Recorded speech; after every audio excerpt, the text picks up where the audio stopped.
Hello students, welcome to Magnet Brains. कैसे हैं आप सभी? मैं आशा करती हूँ कि बेटा आप सभी बहुत अच्छे होंगे एंड हाजिर हो चुके होंगे आज के इस प्यारे से सेशन में, आज के इस प्यारी से वीडियो में, जहां मैं आप सभी के सामने लेकर आई हूँ क्विक रिवीजन, जिसमें आज चैप्टर है हमारा धातु एवं अधातु और इसका आज पार्ट 2 में डिस्कस करूंगी।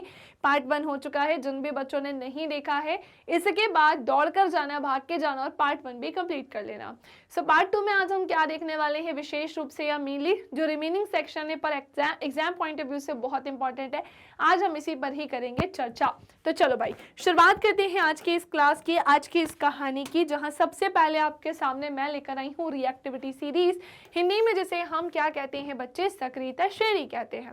मैम ये सक्रियता श्रेणी हमें किन चीजों के बारे में बताती है? तो जो इतने सारे एलिमेंट्स यानी कि तत्व है ना बेटा, कौन सा तत्व जो है सबसे ज्यादा रिएक्टिव है, कौन थोड़ा सा कम है, कौन और कम है, और ऐसे नीचे जाते जाएंगे तो फिर कुछ ऐसे भी एलिमेंट्स यानी कि तत्व मिलेंगे जो रिएक्टिविटी सीरीज में सबसे नीचे पाए जाते हैं। चलो उन पर करते हैं हम थोड़ी सी चर्चा कि भाई सबसे अधिक अभिक्रियाशील धातुएं कौन सी होती हैं। तो उनमें आता है पोटेशियम और सोडियम।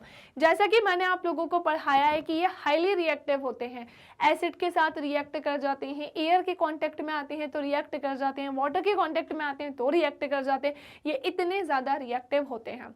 अब बात आती है कि ये इतने रिएक्टिव है तो इन्हें रखते कैसे हैं। मैंने पहले भी आपको पढ़ाया है, यही एक कारण है कि इन्हें केरोसिन ऑयल में डुबोकर रखा जाता है। ओके, फिर जैसे जैसे नीचे आते जाएंगे रिएक्टिविटी सक्रियता घटती जाएगी, जैसे potassium, sodium, calcium, magnesium, aluminium, zinc, iron, lead, hydrogen, copper, mercury, silver, gold, यानी ये सबसे नीचे वाली धातु है ना बहुत कम रिएक्टिव है। अब तुम सोचो कि जैसे गोल्ड है, एयर के कांटेक्ट में रहेगा नहीं करेगा ऐसे रिएक्ट, वाटर के कांटेक्ट में रहेगा नहीं करेगा रिएक्ट, ये पूरा गोल्ड का है। ये हम इसमें जब हम नहाते हैं तो पानी पड़ता है, बारिश में भीगते हैं पानी पड़ता है, हमारे खुद का पसीना भी इससे टच होता ही है, क्या ये अपना कलर छोड़ देता है? क्या नहीं, क्योंकि ये रिएक्टिविटी सीरीज में सबसे नीचे आता है। ओके, सो ये आपको ध्यान रखना है और पेपर में रिएक्टिविटी सीरीज से ढेर क्वेश्चन बनते हैं तो ये पढ़ के जाना है। अब सुनो, धातुएं व महाधातुएं कैसे अभिक्रिया करती हैं, तो ध्यान से सुनिएगा, मैं आपको बताती हूँ कि कैसे रिएक्ट करती हैं। अब सबसे पहले तो बेटा आपको कुछ तत्वों के इलेक्ट्रॉनिक विन्यास पता होने चाहिए। टोटल नंबर ऑफ एलिमेंट है 118। 118 के तो नहीं, लेकिन कम से कम जितने एनसीईआरटी में दिए उसके तो तुम्हें पता होना चाहिए, है ना। तो ध्यान से सुनो, यहाँ पर लिखा है उत्कृष्ट गैसें, दूसरी साइड क्या लिखा है, धातुएं, और फिर क्या है, अधातुएं। उत्कृष्ट गैसेस जिसे हम नोबल गैस के नाम से भी जानते हैं, इसके ठीक सामने सारे एलिमेंट्स लिखे हैं कि उत्कृष्ट गैसेस में क्या क्या आता है। नोबल गैसेस में बेटा हीलियम, नियॉन, ऑर्गन आता है। आपको बता रही हूँ कि ये नोबल गैसेस क्यों है। जैसे कि हीलियम हमने देखा, इसकी परमाणु संख्या कितनी है बच्चे, 2 है। सो ये इसका न्यूक्लियस है और ये इसका क्या है, ऑर्बिट। इस ऑर्बिट का नाम क्या है बेटा, के। और जो इसमें नंबर ऑफ प्रोटॉन की संख्या अगर 2 है ना, तो नंबर ऑफ इलेक्ट्रॉन भी क्या होंगे, 2 ही होंगे। और फर्स्ट वाले ऑर्बिट में बेटा 2 ही इलेक्ट्रॉन बैठ सकते हैं। तो हमने देखा कि भाई ये तो हीलियम का क्या बन गया है, एक एटम बन गया है, 2 ही इलेक्ट्रॉन बैठ सकते हैं, हम दोनों 2 बैठा लिए। अब इसे ना तो किसी से इलेक्ट्रॉन लेना है ना किसी से इलेक्ट्रॉन को देना है, तो तभी ये क्या हुई, एक नोबल गैस है। इसी के साथ और ध्यान से सुनिएगा, क्या सुनोगे, नियॉन हो गया। सो ये रहा न्यूक्लियस, इसमें एटॉमिक नंबर कितना है, 10, यानी कि नंबर ऑफ इलेक्ट्रॉन भी 10 होंगे।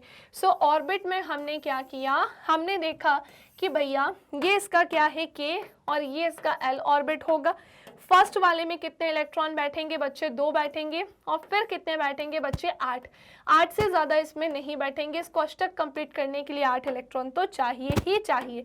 हमने देखा कि भाई अब तो ये पूरा कंप्लीट है, ना ही इसे किसी से इलेक्ट्रॉन को लेना है और ना ही इसे किसी को इलेक्ट्रॉन देना है। सो ओवरऑल देखा जाए ये पूरा अच्छे से कंप्लीट हो गया है। बस यही कारण है कि ये नोबल गैस कहलाते हैं। मैम ये इलेक्ट्रॉनिक विन्यास क्या होता है, इसे इंग्लिश में इलेक्ट्रॉनिक कॉन्फ़िगरेशन कहते हैं। जैसे कि यहाँ देख पा रहे हो के, एल, एम, एन और भी होते हैं इसके अलावा। के कोश में इसमें 2 ही इलेक्ट्रॉन बैठेंगे तो 2 है, यहाँ के कोश में 2 बैठेंगे, फिर 8 बैठेंगे, फिर 2, फिर 8, फिर 8, ऐसे करके इसे भरते हैं हम। अब ऐसे ही सोडियम में नंबर ऑफ इलेक्ट्रॉन कितने हैं बच्चे, 11 होते हैं। परमाणु संख्या 11 है तो इलेक्ट्रॉन भी 11 होंगे। के ऑर्बिट में 2 इलेक्ट्रॉन बैठेगा, फिर एल ऑर्बिट में 8 इलेक्ट्रॉन बैठेगा, बचा क्या, 1। भाई यहाँ पर हो जाएगी क्या बच्चे, थोड़ी सी दिक्कत। क्या दिक्कत होगी तो सुनो, एक्चुअली में होता क्या है, ये रहा न्यूक्लियस और इसी के साथ साथ के एल और हमने क्या देखा एम ऑर्बिट।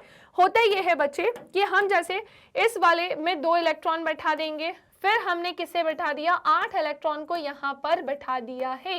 अब भाई लास्ट वाले में तो कितना बैठा है 1 ही इलेक्ट्रॉन, और आपको पता ही है बहुत अच्छे से कि अष्टक कंप्लीट करने के लिए लास्ट वाले ऑर्बिट में कितने इलेक्ट्रॉन होने चाहिए बच्चे, 8 इलेक्ट्रॉन होने ही चाहिए। हमने देखा कि इसमें 11 इलेक्ट्रॉन है। आप ध्यान से सुनो, है ना, कि जो इलेक्ट्रॉन है ना, या तो इसका क्या किया जाता है, किसी से ग्रहण किया जाता है बेटा इसको।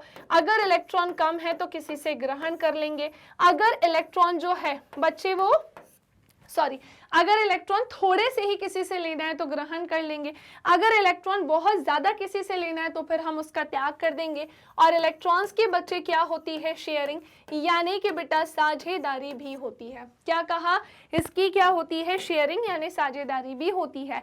अगर इलेक्ट्रॉन को ग्रहण करते हैं तो इसे क्या बोलते हैं बच्चे, ऋण आयन बोलते हैं। क्या बोलते हैं, ऋण आयन, और चार्ज कैसा आता है नेगेटिव। अगर इलेक्ट्रॉन को त्याग किया जाता है तो इसे हम क्या बोलते हैं, धन आयन कहते हैं, और चार्ज कैसा होता है पॉजिटिव। साझेदारी शेयरिंग जो है इलेक्ट्रॉन्स की जाती है। यहाँ पर क्या हो रहा है कि लास्ट वाले ऑर्बिट में 1 ही इलेक्ट्रॉन है, किसी से बच्चे 7 इलेक्ट्रॉन लेने होंगे, तो सोडियम क्या करेगा बच्चे, अपने 1 इलेक्ट्रॉन का भी त्याग करके क्या बना देगा, सोडियम आयन बना देगा, जिसमें नंबर ऑफ इलेक्ट्रॉन अब कितने रह जाएंगे, 10 होंगे। एटम और आयन में अंतर होता है, ये मैंने तुम्हें बताया। अब देखो इसी के साथ साथ नॉन मेटेलिक लेके चलते हैं जो कि है क्लोरीन। नंबर ऑफ इलेक्ट्रॉन इसमें क्या होते हैं, 17 होते हैं। चलो इसका न्यूक्लियस देखो ये रहा, इसी के साथ इसके ऑर्बिट्स देखो, ये के एल और क्या हो जाएगा बच्चे, एम ऑर्बिट होगा। के वाले में कितने इलेक्ट्रॉन बैठा दूं मैं, तो इधर देखो 2 इलेक्ट्रॉन, यहाँ 8 इलेक्ट्रॉन जो है बेटा यहाँ पर बैठा देती हूँ, और इसी के साथ साथ 7 इलेक्ट्रॉन में यहाँ बैठाऊंगी, है ना। यहाँ पर बैठेंगे 7 इलेक्ट्रॉन, सबसे लास्ट में यहाँ पर अब कितने इलेक्ट्रॉन बाकी होंगे, 1 इलेक्ट्रॉन। तो ये किसी से क्या करेगा भैया, 1 इलेक्ट्रॉन को ग्रहण करके क्लोराइड आयन बना देगा, और यहाँ पर अब नंबर ऑफ इलेक्ट्रॉन कितने हो जाएंगे बेटा, 18 हो जाएंगे। अब ये एटम किसका नहीं है, क्लोरीन का नहीं है, बल्कि क्या बन गया है, क्लोराइड आयन बन गया है।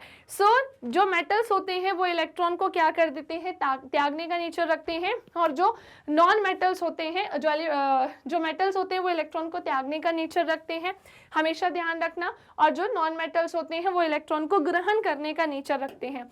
इसी के साथ मैं आपको एक और चीज बता दूं कि सोडियम आयन क्लोराइड आयन आपस में मिलकर क्या बनाते हैं, NaCl, जिसे हम सोडियम क्लोराइड बोलते हैं। समझ में आई इतनी कहानी, ठीक है। और इन सबके इलेक्ट्रॉनिक विन्यास याद रखना, ठीक है, रटना नहीं है, बस परमाणु संख्या याद होगी तो ये भी याद रख लोगे। पेपर में पूछा जाता है कि ये जो आयनिक कंपाउंड बना है, जैसे NaCl क्या है, एक आयनिक कंपाउंड ही तो है जो कि आयन से मिलकर बना है। इनकी क्या प्रॉपर्टी है, तो सबसे पहली प्रॉपर्टी इनकी फिजिकल नेचर।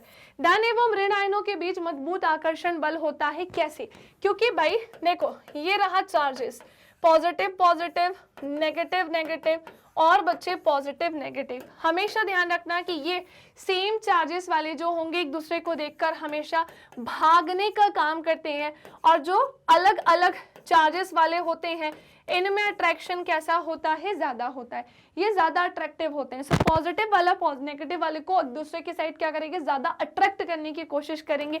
यही एक रीजन है कि सोडियम आयन और क्लोराइड आयन आपस में मिलकर एक आयनिक कंपाउंड बनाते हैं। सो हमने जान लिया कि धन एवं ऋण आयनों के बीच मजबूत आकर्षण बल के कारण आयनिक यौगिक ठोस एवं थोड़े कठोर होते हैं। ये यौगिक सामान्यतः भंगुर होते हैं और दाब डालने पर टुकड़ों में टूट जाते हैं। गलनांक एवं क्वथनांक, आयनिक यौगिकों का गलनांक एवं क्वथनांक बहुत ज्यादा होता है, क्योंकि मजबूत अंतर आयनिक आकर्षण को तोड़ने के लिए ऊर्जा की पर्याप्त मात्रा में आवश्यकता होती है। इसी के साथ बच्चे ध्यान से सुनिएगा, घुलनशीलता। विद्युत संयोजक यौगिक सामान्यतः जल में घुलनशील तथा कैरोसिन, पेट्रोल आदि जैसे विलायकों में अविलय होते हैं। और विद्युत चालकता, किसी विलयन से विद्युत के चालन के लिए आवेशित कणों की गतिशीलता यहाँ पर क्या होती है बच्चे, सबसे ज्यादा आवश्यक होती है। धातुओं की प्राप्ति के बारे में भी सुनिएगा, है ना। देखो सारी चीजें बच्चे मैं तुम्हें बता दूंगी कि धातुओं की प्राप्ति कैसे होती है। तो तुम लोगों ने अयस्क का नाम सुना है, चलो मैं तुम्हें दो चीज़ों में अंतर बताती हूँ। एक तो होता है खनिज, जिसे इंग्लिश में हम मिनरल बोलते हैं, और एक होता है अयस्क, जिसे हम इंग्लिश में ओर्स बोलते हैं। सो बच्चे, खनिज जो है ना वो हमारी धरती में नेचुरली प्राकृतिक रूप से पाए जाते हैं, और जो ओर्स यानी कि अयस्क होते हैं ना, कुछ ऐसे खनिज होते हैं जिनमें कुछ विशेष धातुएं पाई जाती हैं जो लाभकारी होती हैं, जो हमारे लिए कैसी होती हैं, लाभकारी होती हैं। सो ऐसे खनिज जिनमें कोई विशेष धातु पाई जाती हो और जो हमारे लिए लाभकारी हो, ऐसे खनिज ही क्या कहलाते हैं, ओर्स यानी कि अयस्क कहलाते हैं। सो अयस्क से पहली बात तो इसका सांद्रण किया जाता है। उच्च अभिक्रियाशील धातुओं का क्या किया जाता है, अलग तरीके से सांद्रण होगा, जिसमें मध्यम अभिक्रियाशील धातुओं का अलग तरीके से होगा और निम्न अभिक्रियाशील धातुओं का अलग तरीके से होगा। तो उच्च अभिक्रियाशील धातुओं का सबसे पहले गलित धातु का अपघटन किया जाता है और फिर वहां से शुद्ध धातुएं क्या होती हैं बेटा, प्राप्त होती हैं। अब मध्यम अभिक्रियाशील धातुओं में या तो इसका देखो दोनों चीजें होती हैं, कार्बोनेट अयस्क और सल्फाइड अयस्क इससे प्राप्त होता है। अगर कार्बोनेट अयस्क प्राप्त होता है तो इसका निस्तापन किया जाता है, और अगर सल्फाइड अयस्क प्राप्त होता है तो इसका भर्जन किया जाता है। फिर इसका धातु के ऑक्साइड में परिवर्तित होता है, फिर इसका अपचयन और फिर शोधन किया जाता है शुद्ध धातु की प्राप्ति के लिए। और अगर लेस रिएक्टिव मेटल है, निम्न अभिक्रियाशील धातु है, तो सल्फाइड अयस्क यहाँ से प्राप्त होगा, फिर इसका भर्जन होगा, फिर इसका धातु का क्या होगा, परिष्करण, और फिर शुद्ध धातु यहाँ से क्या हो जाएगी, प्राप्त होती है। ठीक है। अच्छा, इसी के साथ आप लोगों ने कई बार बच्चे सुना होगा कि जो संक्षारण वर्ड सुना होगा कई बार, जिसे हम इंग्लिश में कोरोजन बोलते हैं। फॉर एग्जाम्पल अगर मैं आयरन की बात करती हूँ, सो हमने देखा कि ये नमी के कांटेक्ट में आकर, है ना, एयर के कांटेक्ट में आकर अपने कलर को क्या कर देते हैं बेटा, चेंज कर देते हैं, और फिर हम कहते हैं कि अरे इसमें तो जंग लग गई है। बस उसी प्रक्रिया के बारे में बात चल रही है, लोहे में जंग लगने के प्रोसेस के बारे में ही बताया जा रहा है। लेकिन पेपर में पूछा जाता है इससे कैसे बचा जाए, तो या तो इस पर पेंट लगाया जाएगा, तेल लगाकर, ग्रीस लगाकर, या शुद्ध लेपन करके पूछा जाता है। या शुद्ध लेपन बोले तो क्या, सो भैया इस पर जस्ते की परत चढ़ाकर, ठीक है ना, क्रोमियम लेपन करके एनोडीकरण व मिश्र धातु बनाकर लोहे को जंग से बचाया जा सकता है। ठीक है। अब यहाँ पर बच्चे एक वर्ड आया है जो कि क्या है, मिश्र धातु, जिसे इंग्लिश में हम अलॉय के नाम से जानते हैं। ये चार्ट थोड़ा नहीं बहुत ज्यादा इंपॉर्टेंट है, क्योंकि दो या दो से अधिक धातुओं अथवा धातु व अधातु के होमोजीनियस मिक्सचर या समांगी मिक्सचर को ही हम क्या बोलते हैं, मिश्र धातु कहते हैं या मिश्रित धातु कहते हैं। मिश्रित धातुओं का निर्माण कुछ विशिष्ट गुण जैसे कि प्रबलता, उच्च तनन सामर्थ्य, संक्षारण रोधी प्रकृति आदि उत्पन्न करने के लिए किया जाता है। जैसे अब यहाँ पर कुछ मिश्र धातुओं के नाम हैं बच्चे, बोर्ड एग्जाम में पूछ लिया जाता है कि मिश्र धातुएं कौन कौन सी होती हैं। तो पीतल है, कांसा है, स्टेनलेस स्टील है, अमलगम है। पूछा जाता है कि किस किस के संगठन से बनी है।